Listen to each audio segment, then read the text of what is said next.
மயிலாடுதுறையில் அஞ்சல் துறை சார்பில் சுதந்திர தின விழா கொண்டாடப்பட்டது. போஸ்ட் மாஸ்டர் கொடியேற்றி இனிப்புகள் வழங்கி கொண்டாடினார்கள். நாட்டில் 78வது சுதந்திர தினம் இந்திய தேசம் முழுவதும் கொண்டாடப்பட்டு வருகிறது. மயிலாடுதுறை மாவட்டம் மயிலாடுதுறை அஞ்சல் துறை சார்பில் தலைமை தபால் நிலையத்தில் மாவட்ட அஞ்சல் கோட்ட கண்காணிப்பாளர் ஆஷிப் இக்பால் தலைமையில் சுதந்திர தினம் இன்று கொண்டாடப்பட்டது.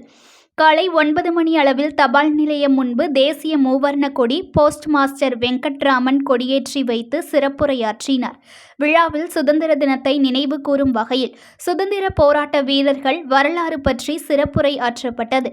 விழாவில் அஞ்சல் துறை ஊழியர்கள் ஏராளமானோர் கலந்து கொண்டு இனிப்புகள் வழங்கி சுதந்திர தினத்தை கொண்டாடினர். News1 தமிழை லைக் பண்ணுங்க, கமெண்ட் பண்ணுங்க, ஷேர் பண்ணுங்க, மறக்காம சப்ஸ்கிரைப் பண்ணுங்க.